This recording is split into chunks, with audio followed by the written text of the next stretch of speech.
Welcome back to another episode of the Two Christian Dudes podcast. We're doing kind of a hybrid episode. I think we'll end up using this on the Sean Tabbitt Show. We'll probably use it for one of Randy's Heaven broadcasts as well. We have a real treat for you today. We're going to be talking to Dr. Eben Alexander, who has had his own near-death experience and has shared his thoughts on his experiences across several books. We've been looking forward to this broadcast for a long time, and so we're going to jump right in. Randy, I'm going to pitch to you, my friend. Take us into the episode. Well, Dr. Alexander, it is a pleasure and honor to have you with us today. Thank you very much. Well, Randy, it's my pleasure. Thanks so much for having me on. It's great to be with you guys. Well, likewise. And you actually personally gave me encouragement to share my story publicly as well, because I think with your book that came out, Proof of Heaven, which was a New York Times bestseller in 2012. And I remember seeing that on the shelf, and it was in all of the bookstores, and it was very popular and still is to this day. But you've also authored some other books. Your most recent book is Living in a Mindful Universe. And then you've also written a book called The Map of Heaven, which is very intriguing. But I think what sets you apart from many is that you are also a neurosurgeon. So when you had your experience and you contracted bacterial meningitis, which infected your brain, and then you went into a deep coma, and I think that was in 2008, you had an experience at the time that really kind of blew away, if you will, your common thinking as a neurosurgeon, as a scientist, because you were also a teacher at Harvard Medical School. So you were thinking in terms of the physical realm, and then, of course, you were learned in quantum mechanics and all of the more ethereal physics portions or parts of the mind, and the afterlife was not something that was very relevant. I mean, apart from the physical explanation, was it? Well, before my coma, I was a card-toting, reductive materialist neuroscientist. And the general rule there is physicalism or materialism, that only the material world exists, and therefore the brain must somehow create consciousness out of physical matter alone, and that's all there is to the story. And I fully believe that. Now, at the time, nobody had the remotest clue how to even start that argument. They just thought, well, it's got to be, because we think the physical world is all there is, and therefore somehow we can explain all this. We just need to know more. It was called promissory materialism. But the fact of the matter is everything has evolved in the study of consciousness, especially in the last 10 or 20 years. I think it's become very clear to most people who study it deeply that consciousness is this profound mystery, and the brain is not a producer of consciousness at all. It's clearly related to consciousness, but that relationship of one is of serving more as a filter, which really means that when your brain and body die, your soul, your kind of conscious essence, is liberated to a higher level of awareness. So anybody, a materialist would think, well, when you die, your brain, all chemical reactions, electron flux is shut down. And so then your awareness dims down to nothing. It's the exact opposite of that. And not only that, but we have these expansive journeys that people have where they realize the connectedness we all share. They re-encounter souls of departed loved ones. And this is not just imagination. It's absolutely real. When you study hundreds and thousands of these cases, you realize there's a tremendous amount of evidence supporting the ongoing reality of the soul after bodily death. Now, there is one other part that I think is important to mention from a scientific perspective, and I think for some in traditional Christianity, they struggle a teeny bit with this, and it's the whole notion of reincarnation.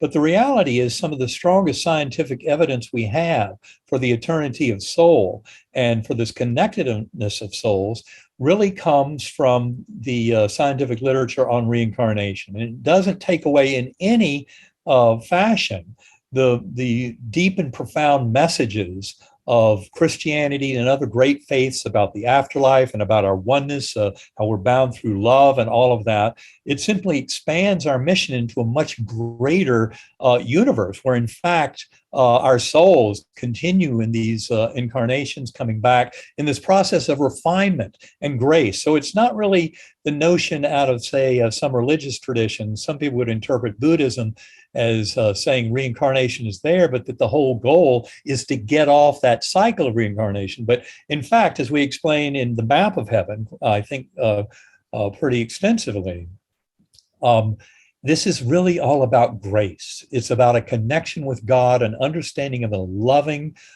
infinitely powerful and knowing, but also a God that loves us so much as to allow us to express free will. And that free will is, I think, the whole reason the universe exists, is so that we can make our choices and live these lives. But it's all done in a process of refinement and ascension towards that oneness with the divine over multiple lifetimes. So for me, it's just greatly expanded, the scientific study of consciousness and all these different avenues has greatly expanded my understanding of the universe and of the real power of that infinitely loving deity, that God at the very core of it all, that is really at the source of our very conscious awareness, never anywhere distant from us at all. I try to make that point in Proof of Heaven, that God is deeply personal. In fact, our very conscious awareness is sourced perfectly in that infinitely loving God. But we're here to make these choices. And the more we come to realize, and I think one of the fundamental lessons of NDEs is the power of love, the binding force of love. That was probably the main lesson that Jesus of Nazareth brought to this world, was that God is within us and that we're bound together through a force of love because God is love. And I would say that the modern NDE community, no matter what your faith base, you listen to the words and hear how people rise above the superficial distinctions between various religions and start to converge on the center of oneness, of love, of mercy, compassion, kindness, that we're all truly in this together. And really, I would say the life review, which is occurs in 25 to 50% of NDEs, is one of the most beautiful examples of how we're really all sharing the dream of that one mind, of that God force mind, and are truly in this together. Because in a life review, people often describe that they witness kind of their life actions, but not from their perspective, but from the perspective of those around them who were affected, influenced by their actions and thoughts. And so the life review in many ways shows us that we're truly one. And these boundaries of self that we maintain when we're in these bodies, living these lives, in many ways is a kind of a cover for a deeper and more profound truth that is revealed when we leave the physical body once and for all, but also, of course, is revealed in near-death experiences, because in those cases, people come back. But they're very similar experiences to what, for example, Christopher Kerr, in his recent book, Death is But a Dream, makes very clear is present throughout the hospice movement, the terminal patient care movement. You always find these same principles and themes, and you always find love is so important there. And that, in fact, in those dying episodes that Christopher Kerr describes, people come into this tremendous sense of love, especially when souls of departed loved ones return to help escort them over. So to me, this scientific study of NDEs and of consciousness in the modern era is tremendously refreshing and liberating. Well, it's said that the most revolutionary concept that Jesus brought was returning evil with good, that is, with love. And I think that before that, the traditional practice was an eye for an eye. So that was a very revolutionary concept that he had.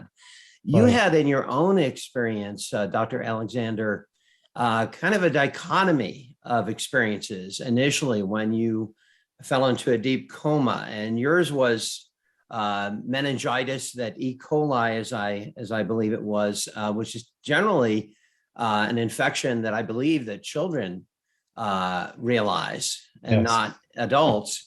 But then you had this juxtaposition between where you were initially and then where you found yourself in this paradise. So tell us a little bit about that dichotomy and why you think there was this stark contrast between the two.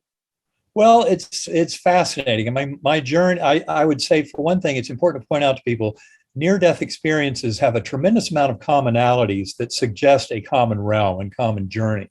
And that goes across cultures, continents, millennia, what have you. There's a tremendous convergence of kind of theme of how these things unfold. But everyone is tailored for the individual soul. That's why every NDE has these different elements. And there was one kind of major feature of my NDE that was different from others. And that was that I was amnesic, that I had no memories of Eben Alexander's life. I had no knowledge of Earth, of humans, of this universe. I really started out with an empty slate. And I think that was absolutely crucial. And I can see, especially in retrospect, if it had unfolded without that, I would have been more tempted, in spite of the fact that I had a 1 in a million diagnosis and a 1 in a billion recovery. I might have been more tempted, for example, if my guardian angel had been my father, who had passed over 4 years before my coma. He was a neurosurgeon. He was tremendously influential in my life, just an absolutely wonderful soul. And he is who I would have scripted into that position if I'd thought you can script an NDE and have it follow your lead. Well, that's not what happened. I had this this beautiful woman on the butterfly wing who is my guardian angel, who gave me tremendous reassurance through this journey. And it was really her identity much later, 4 months after my coma, that helped me put it all together. But that's why I think that amnesia was so important. I really had to go in with a completely empty slate to have this extraordinary set of events that I describe in Proof of Heaven unfold.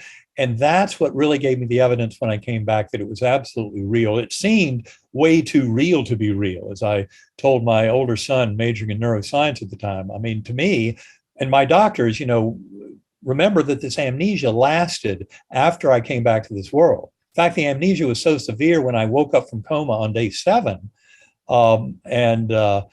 All I knew is where I'd just been. And there is my family at my bedside, my mother, my sisters, former spouse, my sons. I had no idea who they were.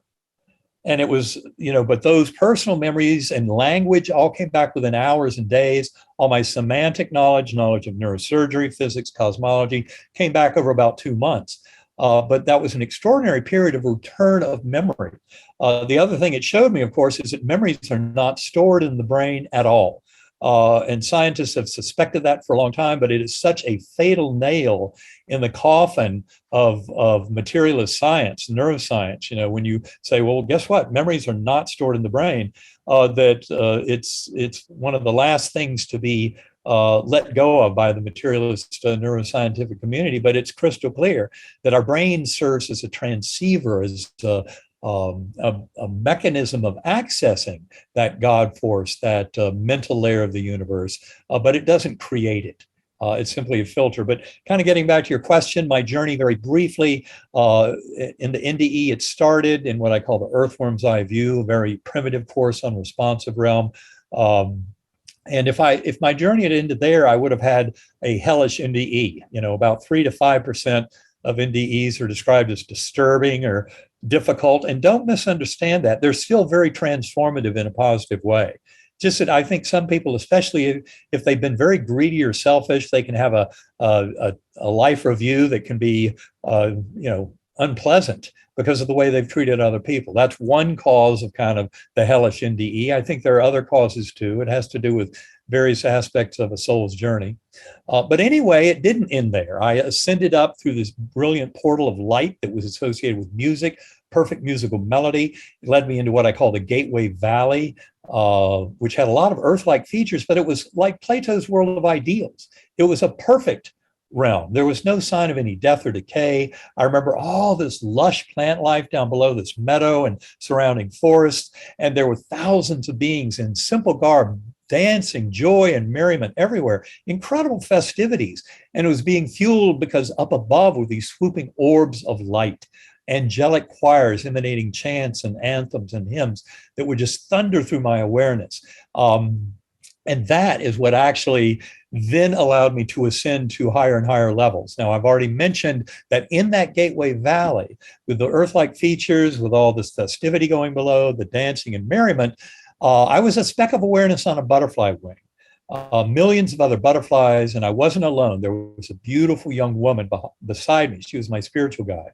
And of course, it was her identity that I discovered 4 months post-coma, because her visual memory was burned into me, and her emotional truth, that what she said to me, she didn't say a word, but it came telepathically.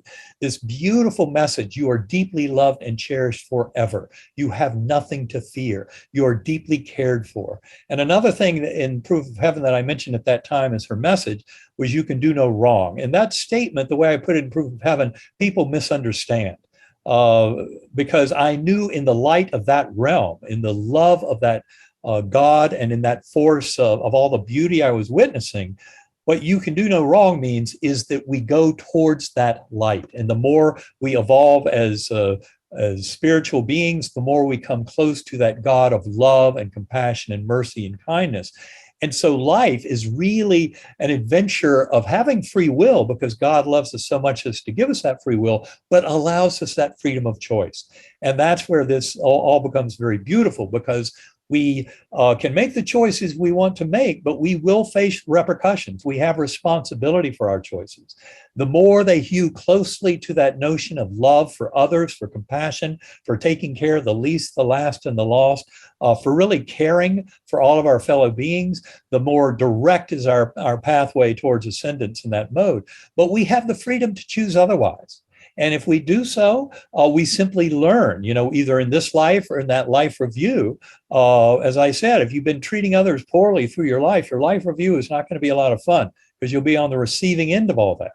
And that's where all of this works to help nudge us more towards who we came here to be as spiritual beings. Now, just to finish off this little description of my journey, important to say that Gateway Valley was a gateway. It wasn't my final destination. And I remember seeing all of four-dimensional space-time collapsing down, all of that spiritual realm of the Gateway Valley, which includes a different ordering of causality that I call deep time.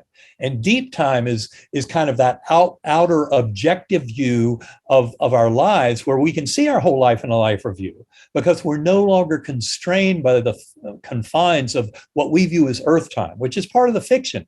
It's part of what allows us to understand it and live these lives. But ultimately, there's what I call deep time, which is that ordering of progression of souls and advance of souls, soul growth through multiple incarnations. And also, deep time allows the measurement of assessing the transformation or evolution of consciousness itself.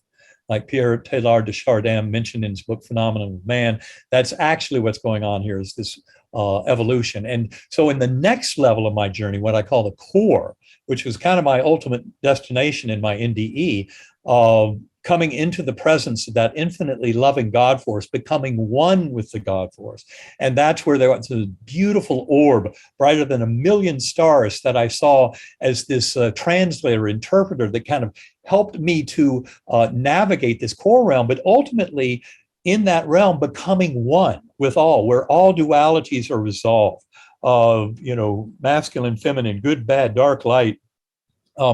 Every bit of duality becomes resolved into oneness in that God realm, as we recognize that oneness with the divine. And then I would tumble back down to that earthworm's eye view. So I cycled through these realms several times during the journey. And I think that was a tremendous lesson in itself, that I had this variability. I never felt during that part of the journey, though, that my free will was determining I will next go to this level, next go to that level. And I never could really explain why I would tumble back down. But it all provided these incredible lessons. For one, that music, vibration, frequency is what we can use as souls to navigate those spiritual journeys. Just as chants and anthems and hymns can help engender a deep transcendental state here in the earthly realm. Likewise, music, vibration, frequency, and of course there, in the ideal form, it goes far beyond anything you could ever construct in our four-dimensional space-time. And the music is far more beautiful in its ideal form. And yet it is a tool. And that is what we can use in meditation. That's what we can use as spirits traversing these realms, is this notion of vibration and frequency to traverse them. And there came a point at the end of these multiple traversals, after many lessons and things that I've tried to unpack through meditation and centering prayer in the decade plus since my coma, was a tremendous kind of body of knowledge, of understanding of how all this works. But basically, it's very simple. We are one with the divine. We are yearning to become more one with the divine through living our lives. And we have great responsibility for our choices to take care of ourselves and take care of each other.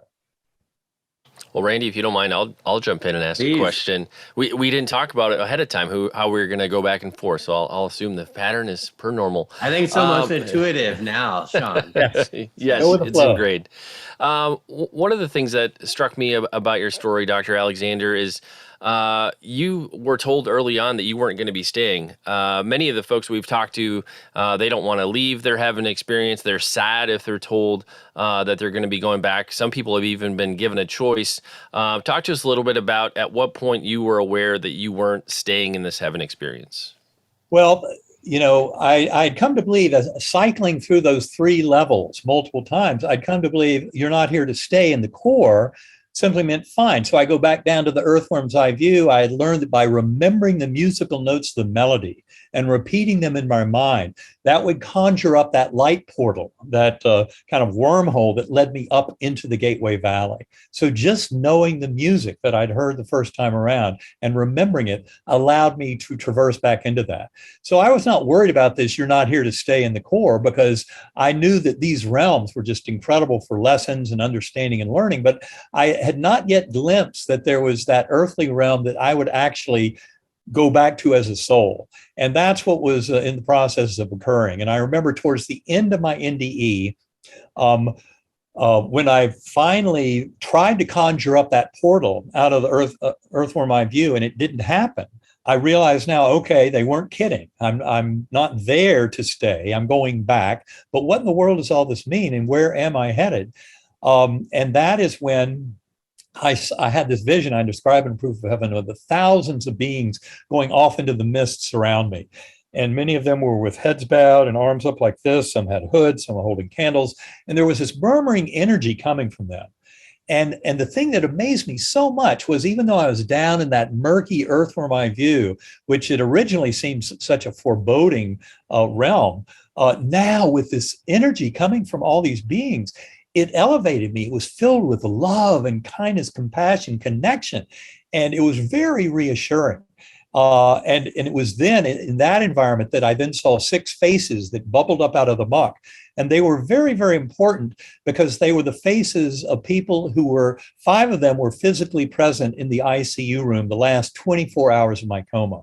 So they provided what's called a veridical time anchor to show me that the vast majority of the coma had to happen between days 1 and 5, when in fact, as a review of my medical records, and there's a medical case report by Dr. Bruce Grayson and Serbi Khanna and Lauren Moore that came out in September 2018 in the Journal of Nervous and Mental Diseases. And people can get to that case report on my website, ebenalexander.com, in the blog posting for September 2018. In the 3rd paragraph, there's a link right to it. But the medical case report makes it very clear that my survival and recovery from this is extraordinary. It's a medical miracle. And the way they explained it when the reviewing doctor, the peer reviewers at the journal asked him, how do you explain this case? Nobody we know of has ever been this sick from meningoencephalitis with E. coli and then had a full recovery after a week in coma.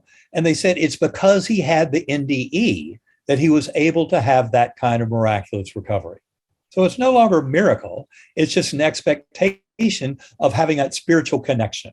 And that's where all this, I think, gains so much power. And so for me, at the very end there, with those 6 faces, one of them, the last one I remember seeing, was a young boy.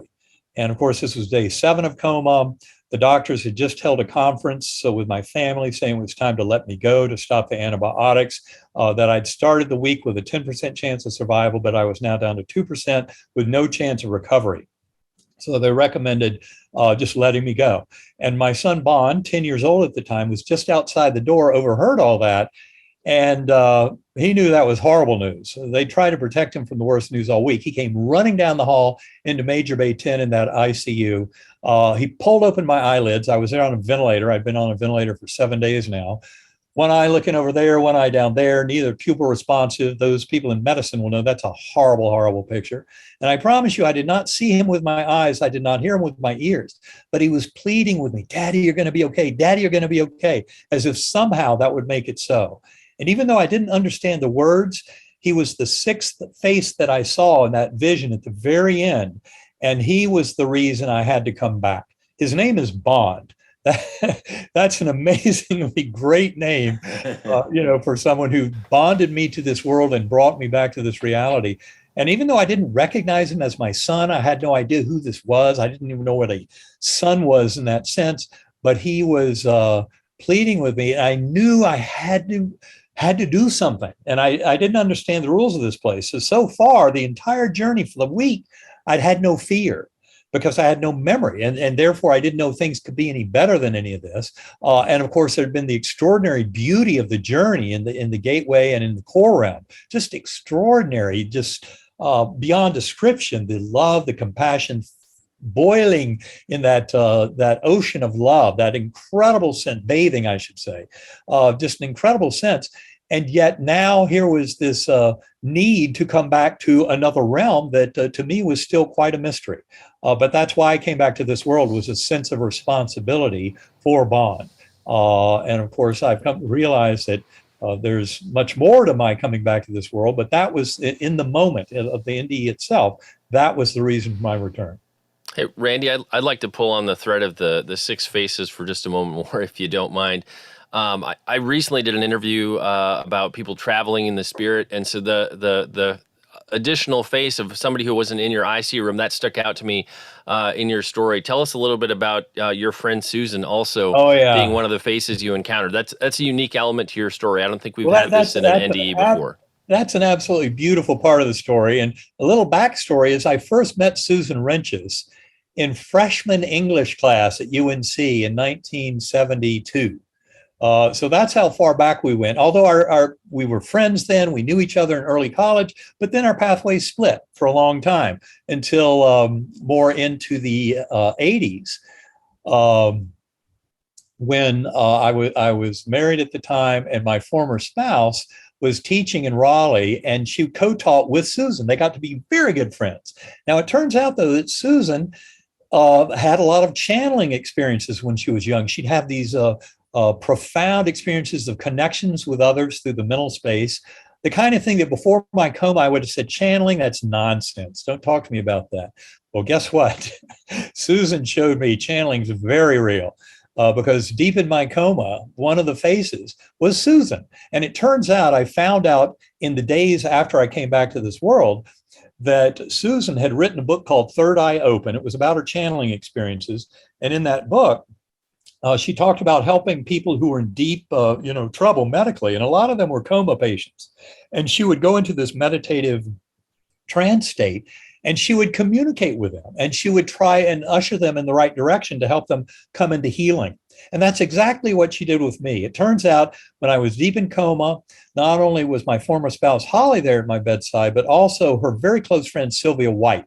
And she was the one who also knew Susan from those teaching days and said, we should call Susan and see if she can help out. So they called her up, and on Thursday and Friday night, that would have been fourth and fifth nights of my coma, Susan would travel to me from her home in Chapel Hill, North Carolina, 120 or some miles, to Lynchburg, Virginia, where I was deep in coma. And I remember her coming in and just having this beautiful kind of sense of connection with her, even though I didn't remember the specifics of the connection, but this beautiful sense of her presence, knowing her, trusting her. And she gave my family and friends mantras to chant through the evening to help return me to home. And she helped me there too. And she did it those 2 nights. And I remember that very vividly but it was all at the very end of the coma experience. So most of the coma that's important was between days 1 and 5, I would say, even though potentially even day 4, because I'm not sure how much that appearance of Susan in the trance form was remembered by me. But anyway, yeah, it was a fascinating part. And then, of course, when I was waking up, and by then, of course, when I saw these people at the very end of my coma, I didn't know who they were. And they would say these words and their mouth would move. It was like those old Charlie Brown Christmas cartoons where the adults talking, it's like, wah, wah, wah, wah, wah. And that's exactly what this was like for me, was these faces would come out of the muck and say these words I couldn't understand. That was the same kind of thing that Bond was to me, these words, these pleading, but I didn't understand the words themselves. But anyway, it was just an extraordinary part of the experience that Susan, as they told me this, I said, well, in the hours after waking up, I said, well, you were there and you were there and you were, and Susan Riches was there too. And they said, well, Susan was not here physically, but she did channel to you those 2 nights. And of course, by then I knew, well, physical boundaries don't exist in the spiritual realm. So of course she was right there with me. No surprise. And of course, Susan and I have presented several times on this, and she's just a absolutely wonderful soul. But she was a huge part of my awakening by being there and by helping for me to find my own way back to this realm. I'm struck by, and that, those are amazing stories, and I'm struck by just the dichotomy between the scientific mindset that you had going into this, and obviously still maintain. You had talked about the neocortex being what makes humans special, right? And so, as a neurologist, your thinking obviously was tailored to the physical nature of the brain. Right. How would you explain, Dr. Alexander, your kind of spiritual state of mind going into this? Did you have one? And then obviously coming out of this, was there an epiphany based on your experience that now the spiritual realm was as real, if not more real than the physical? Yes, well, there was an extraordinary shift, 180-degree flip in my understanding from materialism really to idealism. I went all the way to the other end, to realizing the mental layer of the universe as it governs everything that unfolds in the physical world. And given that none of us has ever known anything outside of our own consciousness, it's really the inside of our own consciousness. We assume there's a world out there, a physical world, that is independent of us. But quantum physics is crystal clear on the point, no. Everything that you witness in the world deeply depends on you. It's all, there's this tremendous sense of the importance of subjectivity. And in fact, in our book, Living in a Mindful Universe, we talk about how you can never really argue there's any such thing as objectivity, given that all of us are completely contained within our world of consciousness. And quantum physics says it very clearly that there is not an external physical world out there unfolding. That's why so many quantum physicists, in trying to explain the measurement paradox, resort to infinite parallel universes. That's the only way they can explain it. They can't explain it in one apparent universe. But when you realize consciousness is primordial, then it starts to make much more sense that, this is all about mind. And that was an extraordinary revelation for me. And yet I came to realize in the months after my coma, and especially the first few years, that there are hundreds of scientists around the world who've been working on this mystery for decades, if not centuries, really. And they're all converging in the same direction, which is the primacy of mind. It's a difficult one for some people to accept, and yet it fits the data better than anything. And it's very kind of promising for us because it shows the importance of free will. Remember that the materialist science that I worshiped before my coma, and I do not use that term lightly, but that materialist science would scoff at your very concepts of free will. If it's all chemical reactions and electron fluxes of stuff in the brain following the laws of physics, chemistry, and biology, where would you ever put in any kind of free will? There is no such thing. Well, my journey showed me just the opposite. And that's why this is so important for our world, to see this revolution of going from materialism across all the dualisms straight into the world of idealism. I think ultimately that's going to be the the best answer philosophically to explain the world. And it's very good news for all of us, because what it does is it starts to really put the emphasis on our power of free will to live the world of our dreams. And this is where it's so, so crucial to break away from the old insanity, the bleak and paltry fiction of materialism is not something we are forced to live with. And by acknowledging our spiritual nature in a spiritual universe, which is exactly where quantum physics, all the parapsychological evidence of non-local consciousness, aspects of philosophy of mind, as well as the hard problem of consciousness, they all put us in the same ballpark of having to reject materialism as a false worldview. And in fact, I would tell you, scientific materialism died 80 years ago with the advent of quantum physics. It's just that a lot of scientists have not yet read the obituary, but it's crystal clear. If you follow the science of consciousness as it's evolving now, is it fully enables this much richer vision of mind over matter, and that we're united in mind. Mind is not some accidental little thing that emerges from 3.5 pounds of gelatinous mass floating in a warm, dark bath between my ears.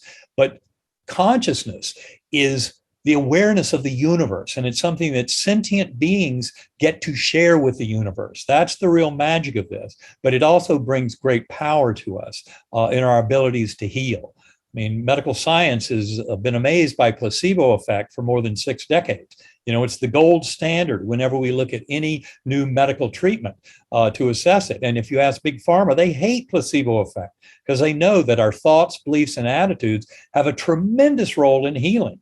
In fact, when you study it more and more deeply, you start to wonder if those other substances and medicines we take are actually having any real effect. Now, I think they do, but it's an interplay. But there's a very important effect of our free will. And so placebo effect gives you about a 30% benefit right out of the gate. And it's not just about fixing a headache with a sugar pill. If you go to noetic.org, Institute of Noetic Sciences website, put in spontaneous remission as a search term, you'll find a book they put out in the mid-90s with more than 3,500 cases of people with healing like mine, beyond any possible medical explanation, from cancer, infections, what have you. And people who have assessed that database have come up with many different features that allow those people to heal themselves. But as you can imagine, they're mainly spiritual. They have to do with acknowledging a spiritual nature, having a purpose in life, supporting positive emotions about self and relationships with others, processing the negative emotions, all these things that have to do with the mental and the spiritual that can bring us into wholeness, into healing, into being the souls we came here to be. But that inevitably involves a higher sense of love, compassion, kindness, caring for others, and realizing that the best way that we can be loved by the universe and express this profound love that the universe has for us, that we can find in meditation, centering prayer, or in events of our lives, is through serving as a conduit to allow that love to come through us and share it with our fellow beings. And this is why I think this revolution in understanding is so critical, because that false sense of separation engendered by materialist science is extremely misleading and takes you away from the oneness of the universe that is so apparent in these kind of experiences, but also comes up naturally in something like quantum physics, where you start to understand there's one mind and one consciousness, and we're really all sharing that. So that if you hurt another, you're hurting yourself. And that's why to help another is to help yourself. And we really need to shift the focus of our modern society and culture and politics and economics and judicial system and every bit of that to reflect this and to start to grow into those higher souls we came here to be. I have a question about any personality shift or change. One of the things that we've seen with so many of the men and women we've talked to, they're so profoundly marked by their experience. A lot of them report feeling like they were just saturated in love in the environment of what they experienced. I'm curious for you on this side of your journey, as you look back, are there any specific things that really have shifted in your personality? Well, I remember my that question was when I went to the University of Virginia Division of Perceptual Studies to present my story officially, exactly 2 years to the hour after I woke up from coma. I took my older son, Eben IV, who was majoring in neuroscience, then went to medical school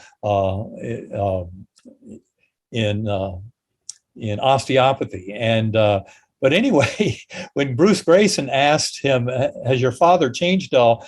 Eben said, "Well, he's a lot nicer." Well, I think I was a pretty nice guy before, but the reality is, it's a complete flip. I mean, you end up seeing yourself and your relationship with everyone else and just your daily purpose shifting dramatically. It's one of the reasons I often say that the most important lesson to come from near-death experiences is not what happens when we die, but far more important is what they teach us about how do I make choices in living my life today. Every choice I have about how I deal with myself, how I view myself, how I deal with others, how I treat them.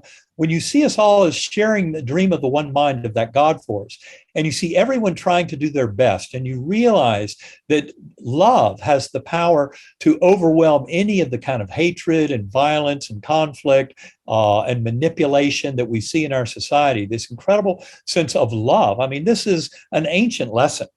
I mean, you don't have to buy into any particular religious system, but certainly Jesus of Nazareth was probably the major early proponent of this incredible force of love. And that is something that near-death experiencers, no matter what their religious belief system, Islam, Buddhism, Hinduism, Shintoism, Baha'i faith, I mean, all of them can have a very similar experience. And to me, what it points out is that I came back realizing that whether I call that deity, that infinitely loving and comforting force that I encountered in the core, God, Allah, Brahman, Vishnu, Jehovah, Yahweh, Great Spirit, I don't care what you call it. But in many ways, as Descartes said, to define is to limit. And so when we try and label all these things, we might be missing a deeper, profound truth about a unification of religions around love and compassion and kindness and mercy and caring for each other. That I think is really at the core. I think all major faiths have some version of the golden rule. Treat others as you would like to be treated. And in fact, non-religious ethical systems often use the golden rule. But in many ways, I would say that the golden rule is written into the fabric of the universe in the form of the life review.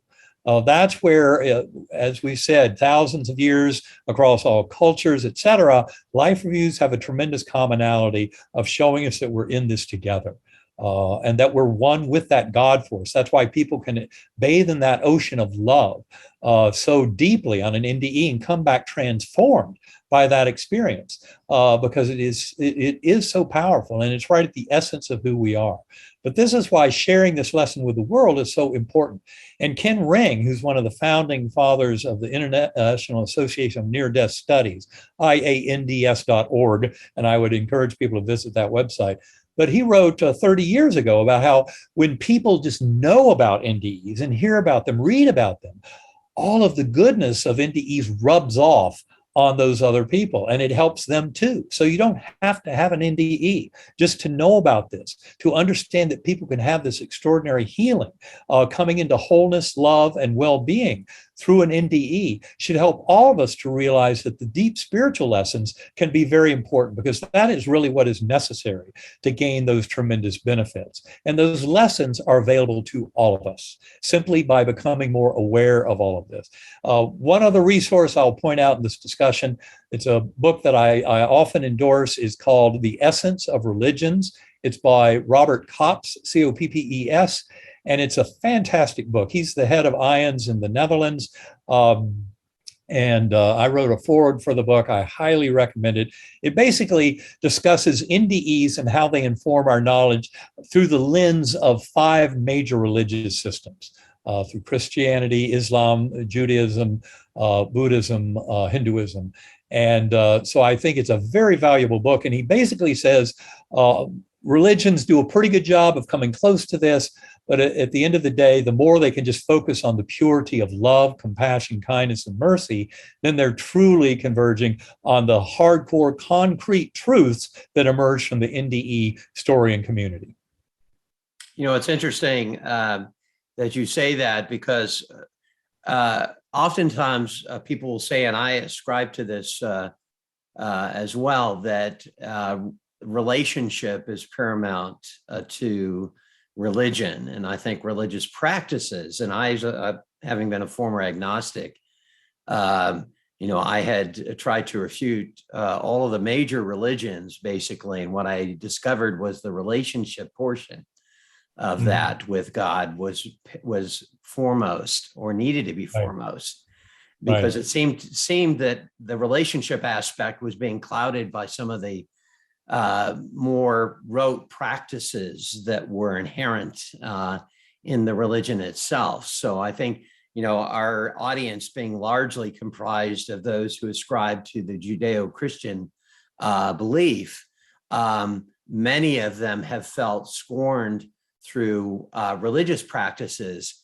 And when they find that relationship with the God of love, as you said, which was described in the ancient writings, of the Bible, and of course they see Jesus as having been really the breakthrough advocate in terms of returning love for evil, or those who are not practicing any form of love. So it's interesting you say that. This is because our audience hears, I believe, when they see that the essence of God being love, and the desire to engage one another with those loving practices, that's something that we can share very well. But I've got to tell you this, Dr. Alexander, I've been in the clinical realm for much of my career, in cardiology and neurology as well.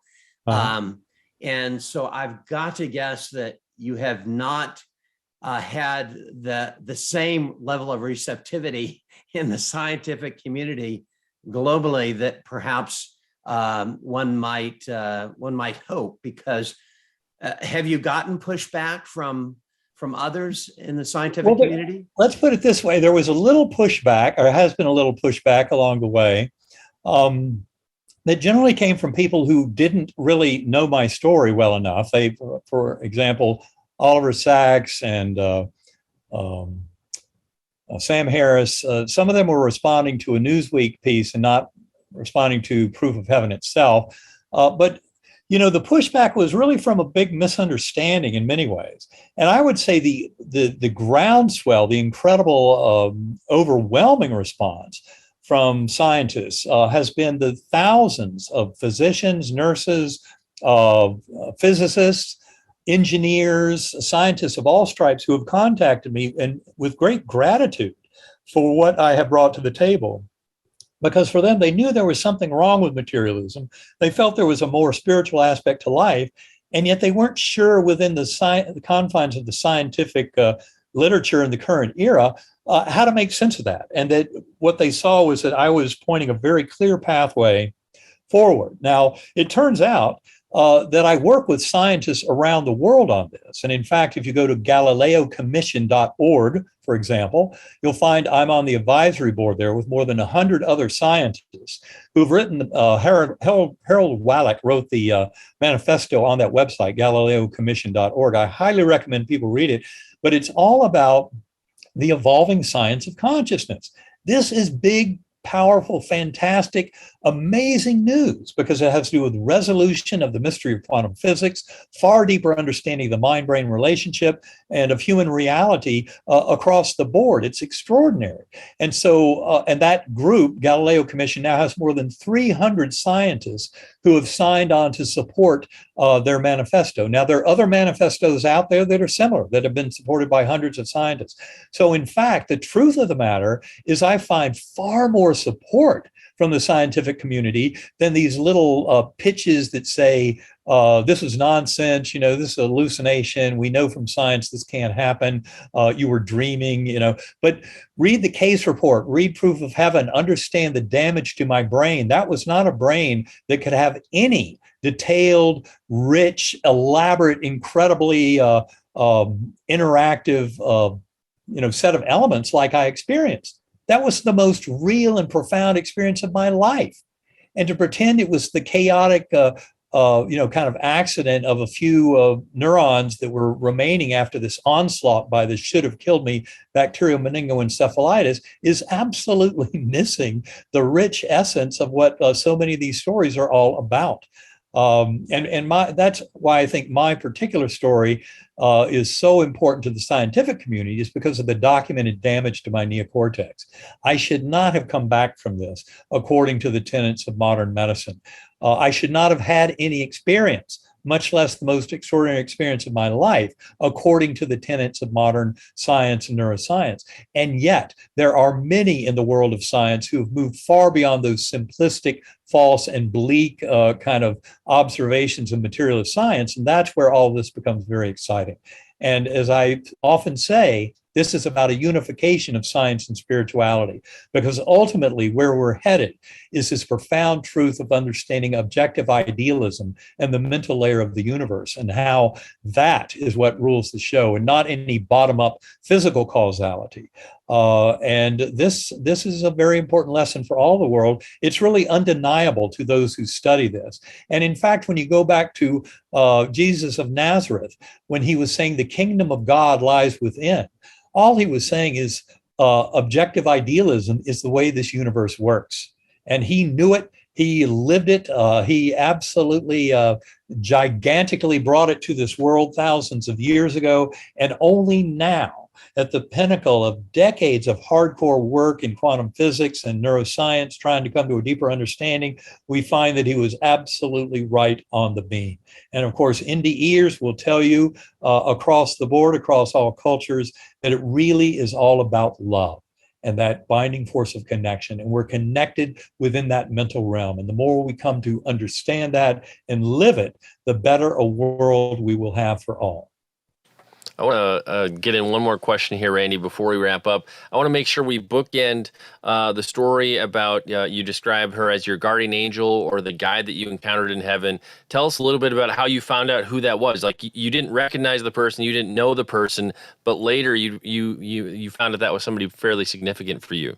Right. Well, that is really my favorite part of the story, because to me, that was the shocking kind of key that unlocked the entire story and revealed its reality and its essential nature in my soul journey and every bit of that. I'm not going to go into a lot of detail, because for those who have not read Proof of Heaven, it is an extraordinarily beautiful way to bring that book to an ending.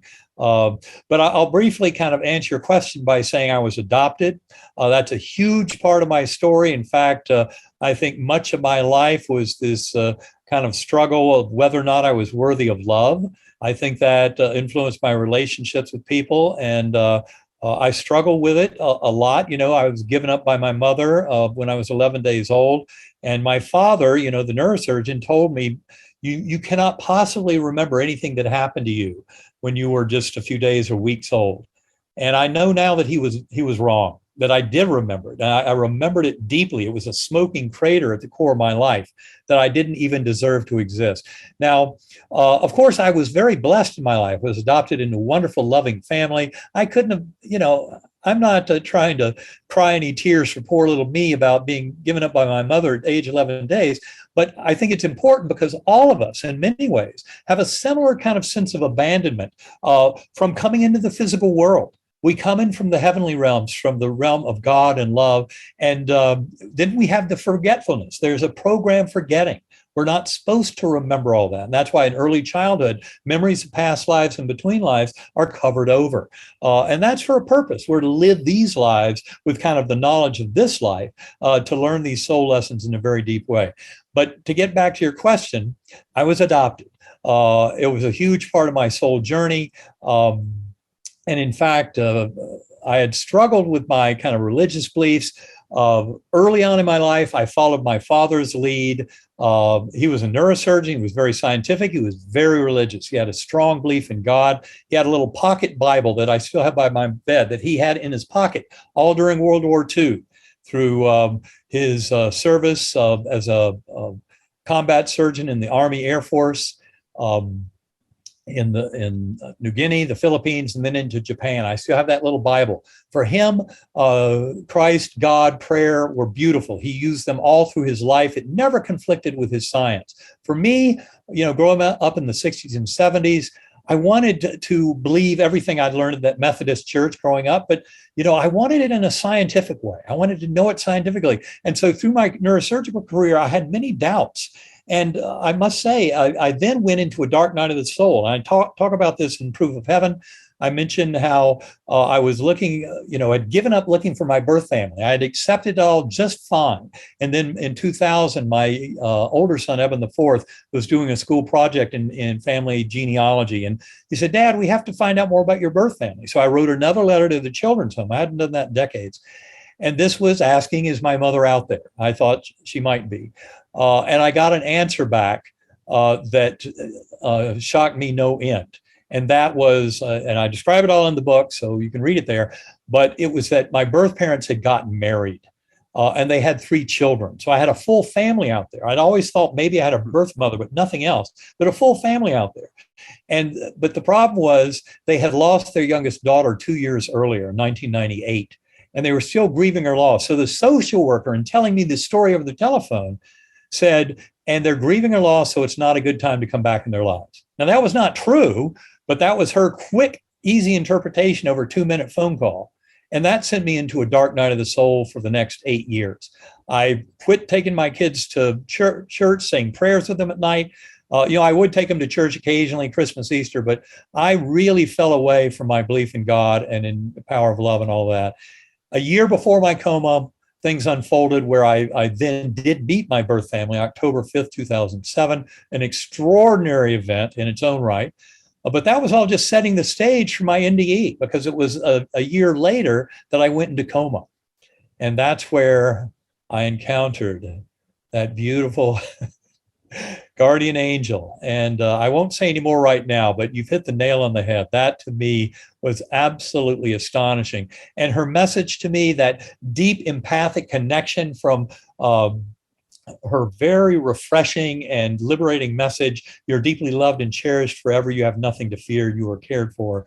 And then to find out 4 months post-coma, when I saw that picture sent to me in the mail from my other birth sister, I just collapsed on the ground, on my knees, heart pounding, tears just pouring from my eyes. I couldn't stand up for more than half an hour.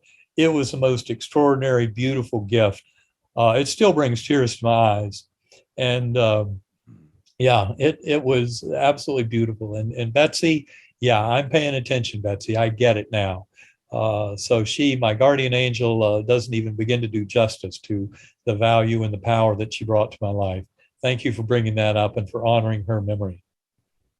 Wow. And thank you for sharing that. And thank you for sharing all of this that you have with us today, Dr. Alexander. I've so much wanted to talk with you. I know Sean shares that as well, for not just since the course of our doing this, but for years. And I wanted to leave you just with the opportunity for any parting words to our audience. I can tell you that we've received literally thousands of messages from individuals who have been blessed in hearing about near-death encounters, but they're also going through terrible struggles today. And, we have obviously much going on that is causing fear, and so some of them have lost loved ones, some of them are struggling with cancer and other diseases, and some of them are very lonely. So I'll leave you with the last words before we close. Well, I would simply say no soul left behind. Every one of us is important in this journey. As we've mentioned, the kingdom of God lies within. It's all about the mental. You can use centering prayer, meditation, My own personal use is something called sacred acoustics, which is a form of binaural beat brainwave entrainment. And people who want to learn more about that can go to sacredacoustics.com. I use that an hour or two every day. For me, it's a tremendous blessing, but just know that going within and exploring consciousness and realizing that we're actually experiencing the consciousness of the universe, and we can use that to go out to influence others. That's why praying for others, for health and healing can be so powerful. That's why Susan was able to get to me so easily, because we share one mind through that mental realm. And that was the same realm where I encountered an infinitely loving God force, as have countless other souls going back thousands of years. So it really, the power is within us all. I would advise people to take 10, 20 minutes a day, at least if they can, for prayer and meditation, to go within, to still that crazy little ego voice. I love how Michael Singer in his book, The Untethered Soul, he calls that voice in the head that so many of us identify with. He says it's that annoying roommate. That is it. Don't pay any attention to the ego voice, your little linguistic voice in your head, but go in and let that voice make an intention, state a request, but then that voice goes into timeout. And then just coast in the beauty of that loving presence. And if people use sacred acoustics, they'll see what I mean about just following with the music and being able to use that as a tool. But the essence is, whatever technique you have for turning off that little voice of ego and anxiety and of fear is a beautiful way to connect with the universe at large and find that God is absolutely within us all, that the power of love will heal us completely at all levels, whenever and wherever. Just remember to recover that love of the universe for self, and know that the best way to express that love is to share it, serve as a conduit, allow the love of God, the love of that deep inner well of well-being, let that come out through us, share that with others, and it just magnifies as we go. Just loving others is the best way to love self. And this will ultimately make the world a far better place. And in this world of COVID, economic challenge, immigrants being forced out of countries by warfare, et cetera. There's a tremendous amount of kind of carnage in this world, and yet it is all something we can deal with beautifully when we use the resources, the natural resources within of that God force of love, and sensing our connection with each other and with the universe at large, and all in service of a much greater purpose of unification and synthesis. Thank you for that. So much that we can take with us and carry on as a tremendous word of encouragement. Sean, traditionally with Two Christian Dudes, you wrap it up and then we do the send off. I know we could go on for a long, long time with you, Dr. Alexander, but Sean, I'll let you wrap us up with this episode. My pleasure. Well, and for all of you who have spent time with us today watching or listening to this broadcast, we really appreciate it. I know for some of you, this is going to encourage you. This is going to challenge you. So send us a note, leave us comments. We want to engage in discussion with what you encountered in this episode. And if you want to find out more about some of the people we talked to in our first season, we have about 12, 13 episodes with various folks who've had their own afterlife, near-death experiences. Be sure to go check those out. You may remember that we were going to be talking about unseen realm, kind of angels, demonic. We took a break from that over Christmas just because we've been crazy busy. We will get to those episodes, but we're going to insert this episode before those because this is such an important conversation that we've been looking forward to for some time. So anyways, thanks again for joining us. We look forward to seeing you again soon on a future episode of Two Christian Dudes. Thanks for listening. Please like and subscribe. And if you'd like further information, go to our website at randyk.org, where our mission is simple: to share the great news of God's love.